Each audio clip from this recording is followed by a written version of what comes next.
محترم حاضرین محفل، یہ ہماری خوش قسمتی ہے کہ ہندوستان پیلی بھیت شریف سے ہمارے مہمان گرامی حضرت اللہ مولانا محمد معصوم رضا خان صاحب قبلہ دامت برکاتہم العالیہ پاکستان کے دورے پر تشریف لائے، ہماری دعوت پر جمعے کے موقع پر خطاب کے لیے تشریف لائیں، اور انشاءاللہ تبارک و تعالی کل حضور قاری صاحب رحمت اللہ تعالی علیہ کے اس کے سلسلے میں جو جلسہ منعقد ہوگا اس میں بھی حضرت کا خطاب ہوگا۔ نام ہے بہت قداور، بارہ آپ نے سنا ہوگا، شیر بیش سنت حضرت اللہ مولانا حشمت علی خان صاحب رحمت اللہ تعالی علیہ، جو سلطان المناظرین اعلی حضرت امام اہل سنت فاضل بریلوی رحمت اللہ تعالی علیہ کے شاگرد رشید، ساری عمر مذہب مہذب اہل سنت جماعت کی خدمت کرتے رہے۔ ان کے حضرت چھوٹے صاحبزادے حضرت اللہ مولانا محمد معصوم رضا خان صاحب قبلہ دامت برکاتہم العالیہ، ہم ان کے ممنون ہیں کہ ہماری دعوت پر تشریف لائے۔ کسی عنوان کو مقید نہیں کیا جا، جسے آپ مناسب سمجھے اس عنوان کو زیر بحث لا کر اور ہمارے یہاں کے نمازیوں سے خطاب فرمائیں۔ میں اپنی جانب سے، اپنے کمیٹی نمازیوں کی جانب سے آپ کا شکریہ ادا کرتا ہوں۔ بغیر کسی تمہید کے آپ تشریف لائیں اور اپنے مواعظ حسنہ سے تمام حاضرین کو مستفیض فرمائیں۔ شکریہ۔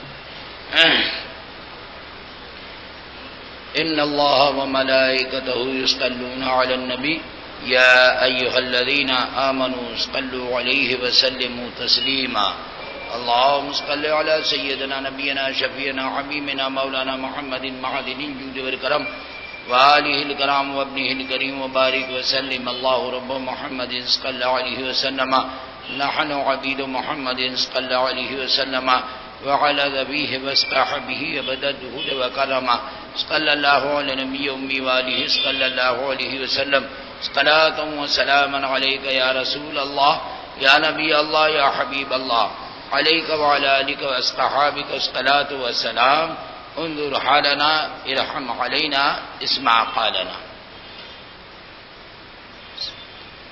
نحمدہ نصلی علی رسولہ الکریم اما بعد اعوذ باللہ من الشیطان الرجیم بسم اللہ الرحمن الرحیم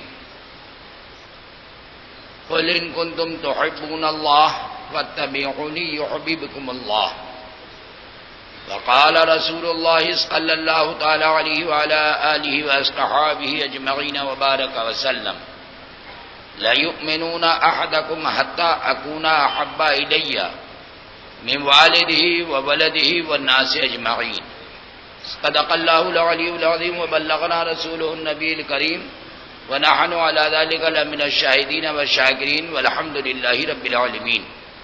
پوری عقیدت و محبت کے ساتھ والہانہ طور پر اپنی غلامی کا سچا اور پکا ثبوت دیتے ہوئے جھوم جھوم کر بآواز بلند پیارے مصطفیٰ صلی اللہ علیہ وآلہ وسلم کی بارگاہ گوہربار میں درود و سلام کا نذرانہ پیش کریں اور پڑھیں اللہم صلی علی سیدنا نبینا شفیعنا حبیبنا مولانا محمد معدن الجود والکرم وآلہ الکرام وابنہ الکریم وبارک وسلم اللہ رب محمد صلی اللہ علیہ وسلم نحن عبید محمد صلی اللہ علیہ وسلم. فقیر اس سے پہلے بھی بارہا کراچی حاضر آیا، اور جب جب کراچی حاضر آیا میرے مخدوم معظم آبرو سنیت بقیت السلف اسوہ خلف مخدوم مکرم حضرت علامہ مولانا شاہ سید تراب الحق صاحب قبلہ دامت برکاتہم القدسیہ کی بارگاہ کرم میں حاضر آیا. یہ حضرت کا اپنا آبائی طرز و طریقہ ہے کہ چھوٹوں کو نوازتے ہیں، ورنہ من عالم کے من دانم. حضرت اگر اپنے خداموں میں قبول فرما لیں تو انشاءاللہ تعالی یہی ذریعہ نجات اور انشاءاللہ تو شاہی آخرت بن جائے. شہزادہ مصطفیٰ سبحان اللہ، اللہ تعالی کی نعمت، مولا کا کرم، اس کا احسان، اس نے ہم جیسے گناہگاروں کو اپنے پیارے حبیب صلی اللہ علیہ وآلہ وسلم کے مبارک شہزادے عطا فرمائے. ان کا وجود اہل سنت کے لیے رحمتی رحمت. ان کے مبارک چہرے کی زیارت عبادت الہی، ان کے قدم قدم چلنا شریعت مصطفیٰ پہ عمل، ان کو عقیدت و محبت سے ان کے دست بوسی قدم بوسی کرنا اپنے لیے باعث افتخار. اور اگر حضرت کرم فرما دیں تو انشاءاللہ تعالی جنتی جنت. میاں جنت تو ان کے گھر کی ہے، قرآن ہے تو ان کے گھر کا، حدیث ہے تو ان کے گھر کی، اسلام ہے تو ان کے گھر کا. قرآن کیا ہمارے تمہارے گھروں میں اترا تھا؟ انہی کے گھر میں تو اترا تھا نا. یہ وہ دور دولت ہے، قرآن ان کے گھر میں اترا، شریعت مطہرہ کا ورود ان کے گھر میں ہوا، اور ہم کو جو کچھ ملا وہ ان کے گھر سے ملا. یہی تو وہ ذات پاک ہے، یہی تو وہ ذات پاک ہے جس کے لیے امام اہل سنت اعلی حضرت رضی اللہ تعالیٰ عنہ فرماتے ہیں ارے بے اجازت ان کے گھر میں جبرائیل آتے نہیں، بے اجازت ان کے گھر میں جبرائیل آتے نہیں. قدر والے جانتے ہیں قدر و شان اہل بیت. یہ وہ اہل بیت کرام ہیں جن کے صدقے میں کل مولا میدان قیامت میں نہ معلوم کتنوں کو جنت عطا فرمائے گا، کتنوں کو جنت مل جائے گی. اللہ تعالیٰ ان کی بارگاہ کرم کی غلامی کو قبول فرمائے. اس سال بھی حاضر آیا، 7-8 سال کے بعد حضرت کی قدم بوسی کے لیے حاضر ہوا. حضرت نے حکم فرمایا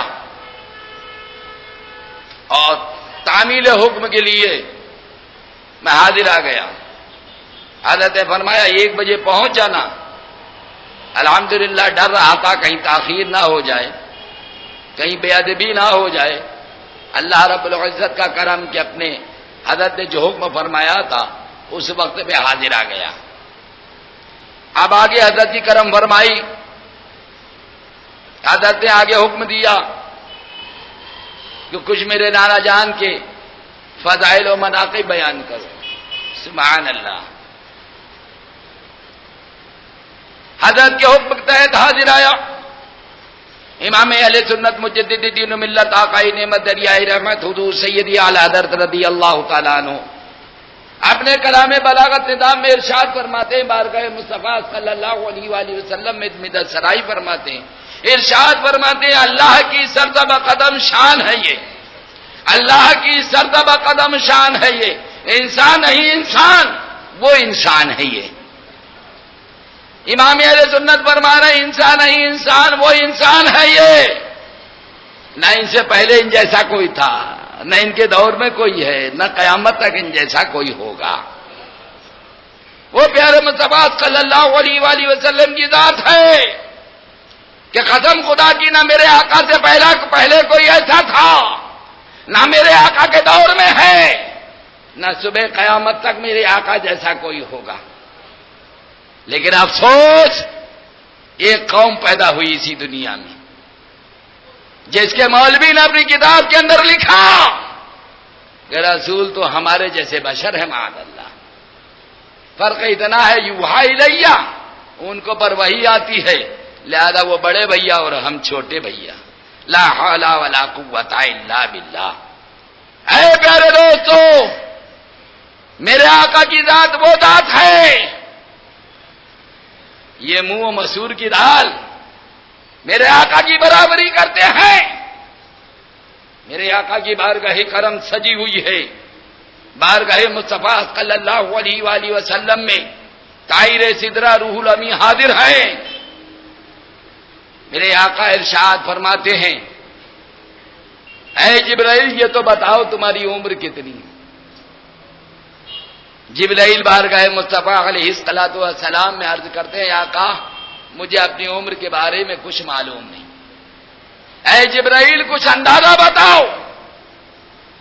جبرائیل بارگاہ مصطفیٰ میں عرض کرتے ہیں، آقا میری عمر کا اندازہ اس سے لگا لیجئے کہ ساقِ عرش پر ایک تارا چمکا کرتا تھا اور وہ 70,000 برس کے بعد طلوع ہوتا تھا۔ میں نے 72,000 مرتبہ اس تارے کی زیارت کی ہے۔ تمہارے آقا و مولا صلی اللہ علیہ وآلہ وسلم ارشاد فرماتے ہیں، اے جبرائیل یہ تو بتاؤ اس تارے کے بارے میں کچھ جانتے ہو، کون تھا؟ جبریل امی بار عرض کرتے ہیں، اللہ اور اس کا رسول بہتر جانتا ہے۔ کیا عرض کرتے ہیں؟ اللہ اور اس کا رسول بہتر جانتا ہے، میں نہیں جانتا۔ اور آج کا مولوی اپنی کتاب میں لکھتا ہے رسول کو تو اپنے پیٹھ کے پیچھے کی خبر نہیں ہے، معاذ اللہ۔ کہو معاذ اللہ۔ میرے آقا و مولا صلی اللہ علیہ وآلہ وسلم کی بارگاہ تو وہ بارگاہ کرم ہے، سبحان اللہ۔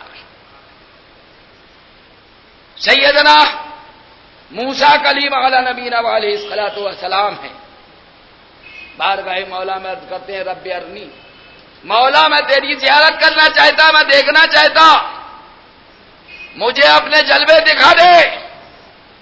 رب ارشاد فرماتا لن ترانی، نہ دیکھ سکو گے۔ جبریل امی بارگاہ رب میں، موسیٰ کلیم بارگاہ رب میں عرض کرتے ہیں، مولا ضرور دیکھوں گا۔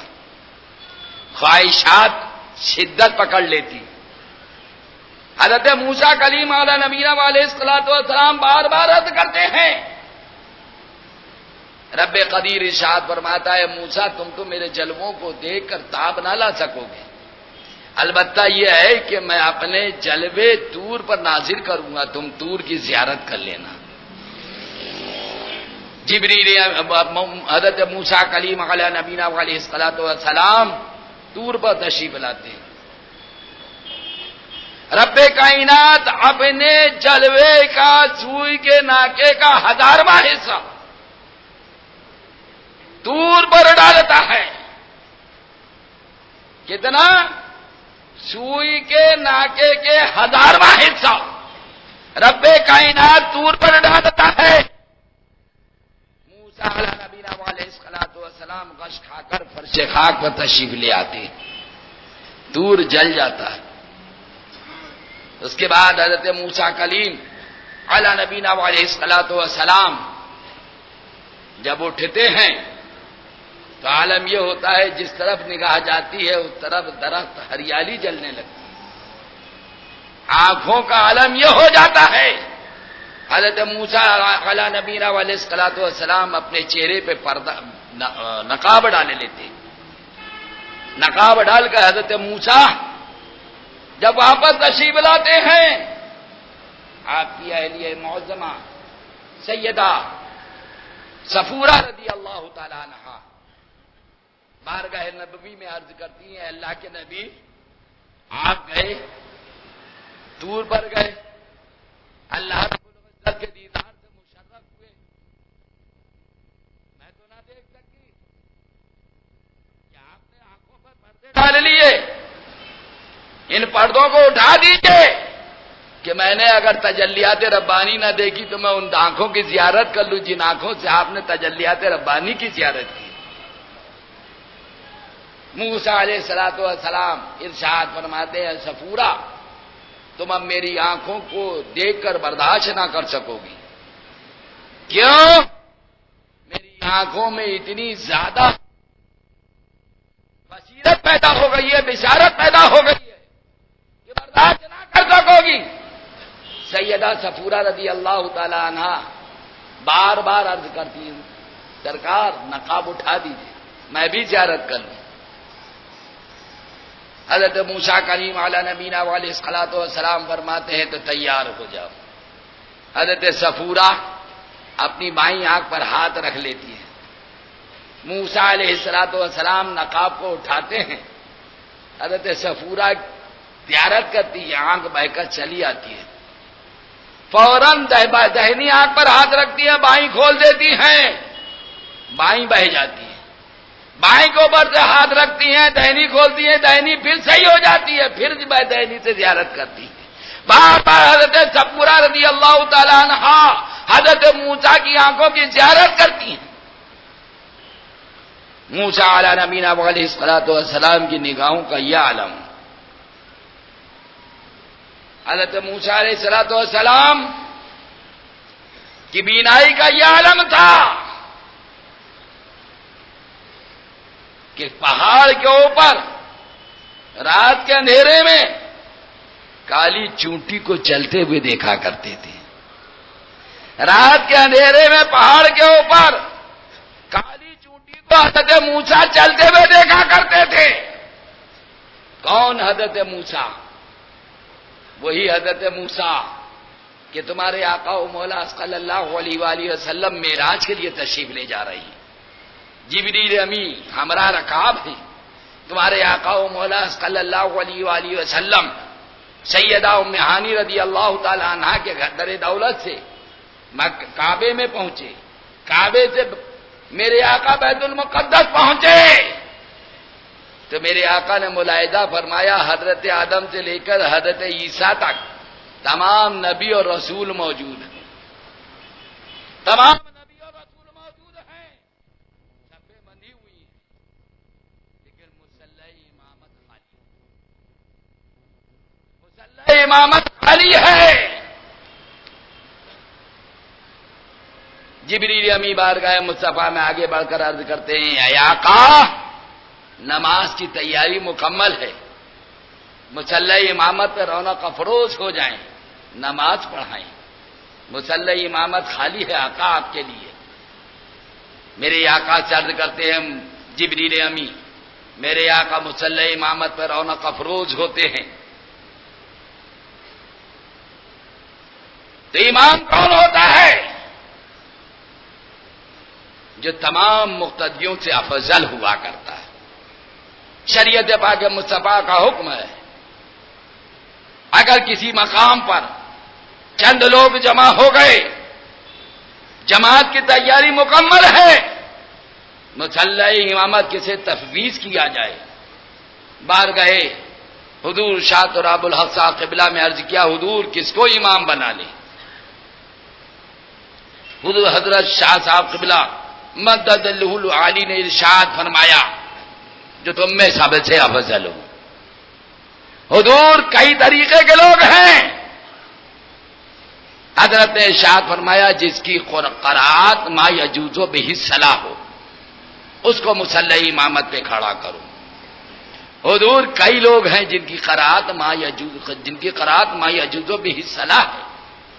حضرت نے حکم فرمایا تو مصلی امامت اس کو دینا جو مسائل نماز سے سب سے زیادہ واقف ہو. حضور ایسے بھی چند لوگ ہیں آپ کسے دیں مصلی امامت؟ فرمایا مصلی امامت اس کو دینا جس کی آواز سب سے اچھی ہو. حضور ایسے بھی چند لوگ ہیں جن کی آواز بھی اچھی ہے، حضور مصلی امامت کسے دیں؟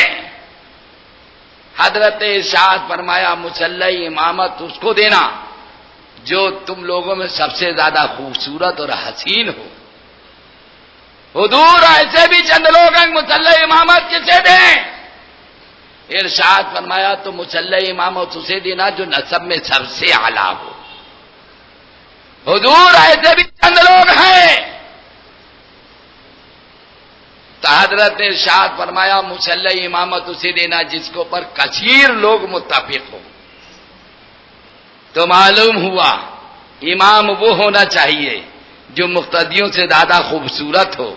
امام وہ ہونا چاہیے جس کی قرأت قرآن مقتدیوں سے زیادہ اچھی ہو.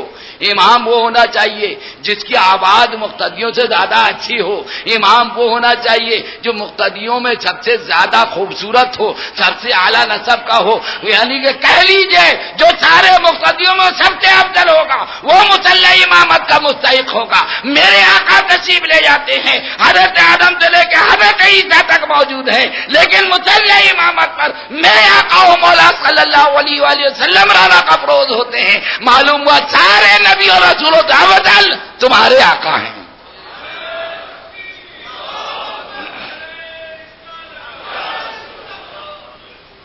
سارے مقتدی سارے نبی اور رسولوں سے افضل تمہارے آقا.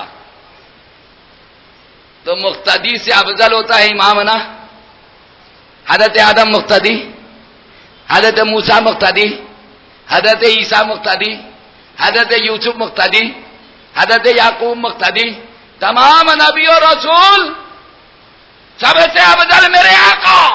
کیوں کہ کسی کہنے والے نے کہا حسن یوسف دم عیسیٰ ید بیداداری, حسن یوسف دم عیسیٰ ید بیداداری. ارے آنچے خوبا ہما دارن تو تنہا داری. تمہارے آقا سب سے افضل. اب سوچو حضرت موسیٰ کلیم علی نبینا علیہ الصلوۃ والسلام, ان کی نگاہ کا یہ عالم کہ رات کے اندھیرے میں کالی چونٹی کو, ارے میں کہہ رہا ہوں اگر وہاں پہ کالی چونٹی چل رہی ہو دن کے اجالے میں دیکھ لو گے؟ بولو. یہ پیچھے والے جو بیٹھے ہیں اگر یہاں مسلح امامت کے بعد کوئی چونٹی چل رہی ہو تو دیکھ لیں گے. ارے چونٹی کیا بلی چل رہی ہے تو نظر نہیں آئے گی پیچھے والوں. چونٹی تو بڑی چیز, بہت دور کی بات ہے. تو دن کے اجالے میں اگر دور ہو تو ہم کو چونٹی نظر نہیں آتی.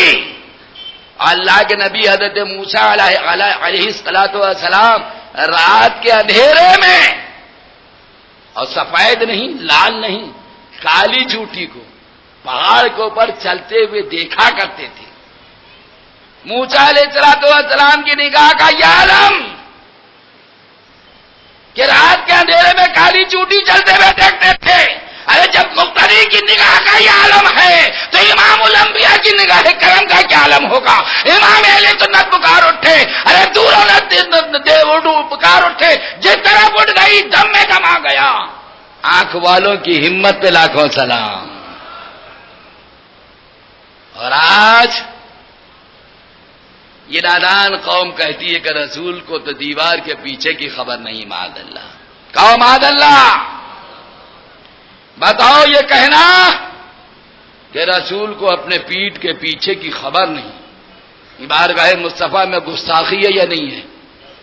یہ بارگاہ مصطفیٰ میں گالی ہے یا نہیں ہے؟ اب ذرا سینے پہ ہاتھ رکھ کے سوچو, کل میدان قیامت میں تمہارا باپ تمہیں جنت دلوا دے گا, تمہاری ماں تمہیں جنت دلوا دے گی, تمہارا بھائی تمہیں جنت دلوا دے گا, تمہارا محلے والا جنت دلوا دے گا. ارے میدان قیامت تو میدان قیامت. مرنے کے بعد غسل دیں گے, کفن دیں گے اور لے کر جائیں گے, قبر کے اندر اتاریں گے. بولے قبر کے اندر کوئی باپ اپنے بیٹے کی قبر میں اترے گا؟ کیا کوئی ماں اپنے اولاد کی قبر کے اندر سو جائے گی؟ کیا کوئی بھائی اپنے بھائی کی قبر کے اندر کام آئے گا؟ کوئی کام نہ آئے گا. لے کر گئے, غسل دیا, کفن دیا, نماز جنازہ پڑھی, قبر کے اندر اتار دیا, اور قبر میں اتارنے کے بعد بھائی نے ساتھ نہ دیا, ماں نے ساتھ نہ دیا, بیٹے نے ساتھ نہ دیا, باپ نے ساتھ نہ دیا, سارے عزیز و اقارب 3 مٹھی مٹی ڈال کر منہا خلقناکم فیہا نعیدکم منہا نخرجکم تارۃ اخری, 3 مٹھی مٹی ڈالی, واپس لوٹ گئی. نکیر لائے اور نکیرین نے سر کے نیچے ہاتھ رکھ کے کہا قم باذن اللہ، اٹھ کے بیٹھ۔ اٹھ کے بیٹھا، اب مومن اٹھ کے بیٹھا، دیکھا ماں وہ جا رہی ہے، باپ وہ جا رہا ہے، بھائی وہ جا رہا ہے، رشتہ دار وہ جا رہے ہیں، محلے والے وہ جا رہے ہیں، سب چل دیے، اکیلا ہے۔ کہاں اکیلا ہے؟ جو قبر تنہائی کا گھر ہوگی، وہ قبر جس کے بارے میں تمہارے آقا نے ارشاد فرمایا قبر 7 مرتبہ مومن کو دن میں آواز دیتی ہے اور 7 مرتبہ رات میں پکارتی ہے۔ قبر آواز دیتی ہے مرد مومن، تو زمین کو بس چل رہا پھر رہا، تجھے فکر ہے ایک دن تو مرے گا، میرے اندر آئے گا، تو نرم گداز بستروں پہ لیٹتا ہے، میرے اندر جب آئے گا تو بھیگی ہوئی مٹی تیرا بچھاؤنا ہوگی۔ کیا تو نے میرے اندر آنے سے پہلے کوئی بستر کا انتظام کیا ہے؟ قبر آواز دیتی ہے مرد مومن، تو اندھیرے سے گھبراتا ہے، تو روشنی میں رہتا ہے، میں اندھیرا گھر ہوں، کیا تو نے میرے اندر آنے سے پہلے اپنے لیے کوئی روشنی کا بندوبست کیا ہے؟ قبر آواز دیتی ہے مرد مومن، تو تنہائی سے گھبراتا ہے، تو ہمیشہ 2-4 کے بیچ میں رہتا ہے، لیکن میرے اندر جب آئے گا تو اکیلا ہوگا۔ یہ بتا تو نے اپنے لیے کسی مونس غمگسار کا بندوبست کیا ہے؟ قبر آواز دیتی ہے اے مرد مومن، تجھ کے ایک دن میرے اندر آنا ہے، میں سانپ بچھو حشرات الارض کی آماجگاہ ہوں، کیا تو نے سانپوں اور بچھوؤں کے زہر کا کوئی تریاق تلاش کیا ہے؟ قبر 7 مرتبہ دن میں پکارتی ہے، قبر 7 مرتبہ رات میں پکارتی ہے، لیکن ہمارا عالم یہ ہے کہ مسجدیں ہماری ویران ہیں، مسجدیں ہماری خالی ہیں، مسجدوں سے ہم دور نظر آتے ہیں، نمازوں سے ہمیں گھبراہٹ ہوتی ہے، اگر جمعے کے دن آ بھی جاتے ہیں، اگر عید و بقرعید کے دن آ بھی جاتے ہیں تو گھڑی پہ نگاہ ہوتی ہے، بار بار سوچتے ہیں کب حضرت شاہ صاحب قبلہ تقریر ختم کرے، کب نماز ہو، کب جیل سے چھوٹے اور بھاگے۔ لا حول ولا قوت الا باللہ۔ امام اہل سنت اعلی حضرت رضی اللہ تعالیٰ عنہ فرماتے ہیں شب صبح تک کھونا تجھے، دن لہو میں کھونا تجھے، شرم نبی خوف خدا یہ بھی نہیں وہ بھی نہیں۔ اے مومنو، اے سنیوں، تم سے کہنا ہے،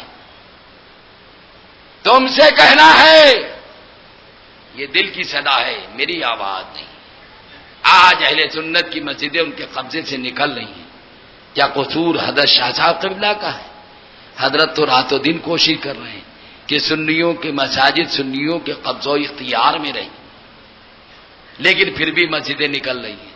سوچو کراچی میں اگر گنتی کرو، جب میں چلتا ہوں اپنے برادر طریقت الحاج محمد بشیر منشی صاحب حشوتی کے ساتھ، ان کے بچے ہوتے ہیں، گاڑی ڈرائیو کرتے ہیں، ریحان بھائی، بلال بھائی، میرے برادر اکبر حضرت مولانا خطیب رضا خان صاحب ہوتے ہیں، اشارہ کر کے بتاتے ہیں حضرت یہ دیکھو، یہ بھیا دیکھو مسجد ہے، یہ سنیوں کی تھی چلی گئی، یہ مسجد ہے اہل سنت کے ہاتھ سے نکل گئی۔ کیوں نکل گئی؟ کیسے نکل گئی؟ مسجد قبضہ اثر ہوا کرتا ہے، پھر کیسے نکل گئی؟ تم نے مسجد کو چھوڑ دیا، مسجد نے تمہیں چھوڑ دیا۔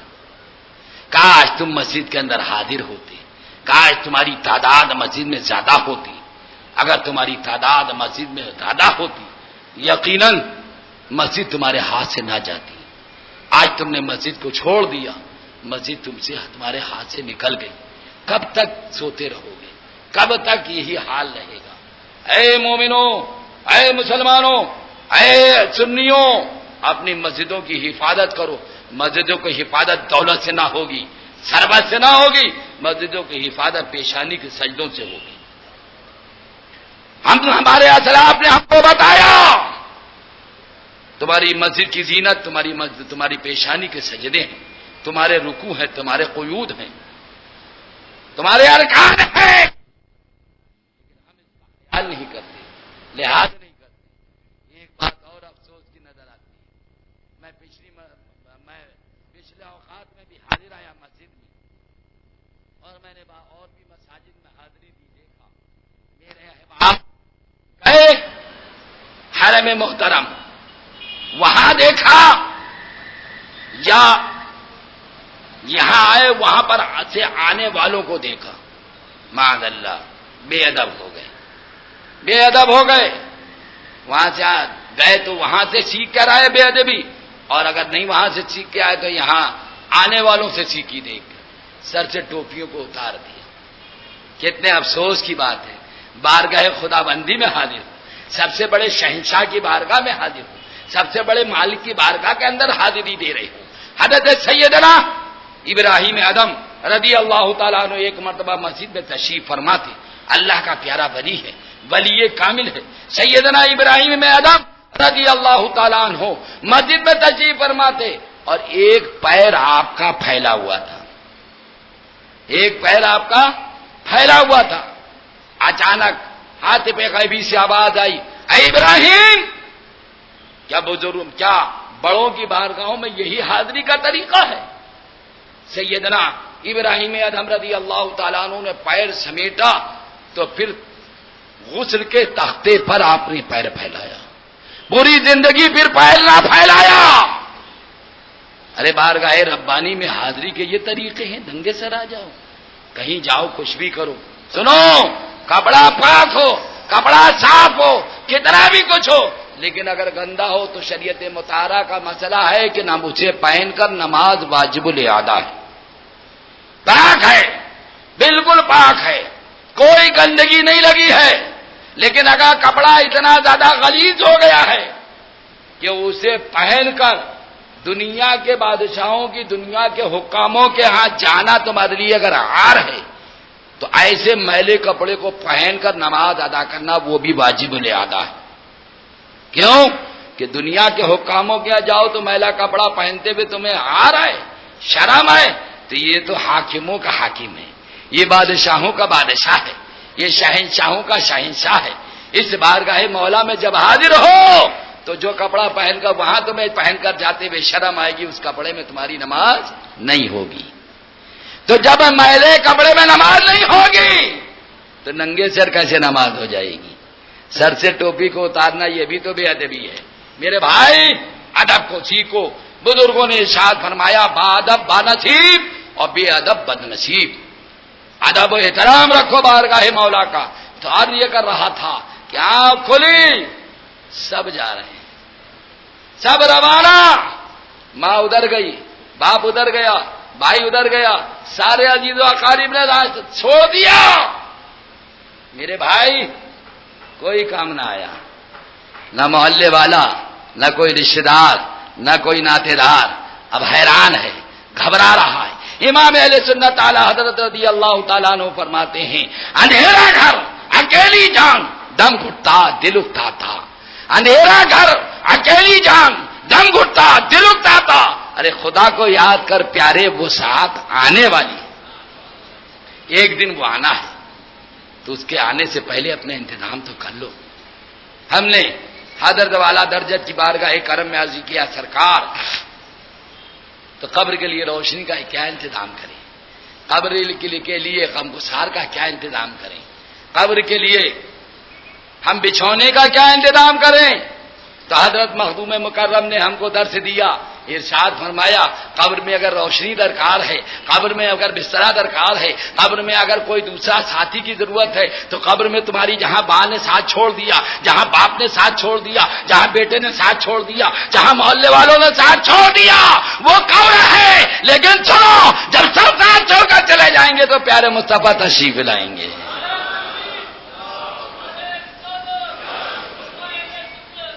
تو معلوم ہوا جہاں سے سارے دنیا کے رشتے ٹوٹ جاتے ہیں وہاں سے غلامی مصطفیٰ کا رشتہ کام آیا کرتا ہے. تو بتاؤ، غلامی مصطفیٰ کا رشتہ عظیم ہے یہ دنیا کے رشتے؟ یہ تو یہی قبر میں چھوٹ گیا. قبر کے اندر کام آیا تو غلامی مصطفیٰ کا رشتہ کام آیا. تمہارے پیارے آقا و مولا صلی اللہ علیہ وآلہ وسلم کا رشتہ کام آیا. میرے آقا و مولا صلی اللہ علیہ وآلہ وسلم ہر غلام، ہر کنیز کی قبر میں تشریف لاتے ہیں اور جو آواز دیتا ہے اس کی امداد فرماتے ہیں. شرط یہ ہے کہ واللہ وہ سن لیں گے، واللہ وہ سن لیں گے، فریاد کو پہنچیں گے. ایسا بھی تو ہو کوئی جو آہ کرے دل سے، آقا کو دل سے پکارو، لیکن دل سے پکارنے کا طریقہ حضرت مخدوم مکرم کی بارگاہ سے سیکھو. کیسے دل سے پکارا جائے گا؟ ارے غلامی مصطفیٰ کا رشتہ مضبوطی سے پکڑ لو. اگر یہ رشتہ سلامت رہا تو نہ قبر میں پریشانی، نہ میدان محشر میں پریشانی، نہ میزان پہ پریشانی، نہ پل صراط پہ پریشانی. جنت کی حسین وادیوں تک میرے آقا نے شفاعت کی ذمہ داری قبول فرما لی. تو جنت ملے گی تمہارے آقا کے صدقے میں ملے گی. آقا فرماتے ہیں گھبرانا نہیں، میں قبر میں آ جاؤں گا. تو حضرت مخدوم مکرم سے ہم نے پوچھا کہ قبر کے لیے کیا انتظام کریں؟ تو مخدوم مکرم مدد اللہ العالی نے فرمایا بس عشق مصطفیٰ کر لو، آقا سے محبت کر لو، اپنے آقا سے اٹوٹ محبت کرو، بے لوث محبت کرو. اگر اپنے آقا سے تم نے محبت کر لی، ایسی محبت کرو کہ جیسے تمہارے آقا نے فرمایا، جیسے امام اہل سنت اعلی حضرت نے فرمایا، انہیں جانا انہیں مانا، نہ رکھا غیر سے کام، للہ الحمد کہ میں دنیا سے مسلمان گیا. ایسی محبت اپنے آقا سے کر لو. اور جب ایسی محبت تم اپنے آقا سے کر لو گے تو قبر میں جب تم کو نکیرین کہیں گے قم باذن اللہ، تم اٹھ کر بیٹھو گے. ماں جا رہی ہے، باپ جا رہا ہے، بھائی جا رہا ہے، تمام رشتے دار ناطے دار سب چھوڑ کر جا رہے ہیں. اس وقت گھبراؤ گے تو یا رسول اللہ کا نعرہ لگانا. اور جب یا رسول اللہ کسی کا نعرہ لگاؤ گے تو تمہارے آقا و مولا صلی اللہ علیہ وآلہ وسلم بلب سے نفیس قبر کے اندر تشریف لے آئیں گے. اور جب آقا قبر کے اندر تشریف لے آئیں گے تو قسم خدا کی، ارے حج تک لہرائیں گے تو حج چشمے نور کے، حج تک لہرائیں گے تو حج چشمے نور کے. جلوہ فرما ہوگی جب طلعت رسول اللہ کی. تمہارے آقا تشریف لے آئیں گے، قبر روشن ہو جائے گی. تو بتاؤ مصطفیٰ کام آئے کہ ماں باپ؟ مصطفیٰ کام آئیں گے قبر میں کہ رشتے دار احباب؟ مصطفیٰ قبر کے اندر کام آئیں گے ناطے دار محلے دار. آج جب ہم اپنے بھائی کو سمجھاتے ہیں تو ہمارا بھائی یہ کہہ کے کنارے ہو جاتا ہے، سر کو چھٹک دیتا ہے. یار دنیا کے اندر زندگی گزارنا کیسے گزرے گی؟ کاروبار کرنا ہے، دھندا کیسے چلے گا؟ بیٹی بیٹے کی شادی کرنا وہ کیسے ہوگی؟ سنو، تمہارے آقا و مولا صلی اللہ علیہ وآلہ وسلم مکے سے ہجرت کر کے مدینہ تشریف لائے. جب ایک عرصہ گزر گیا، ایک صحابی رسول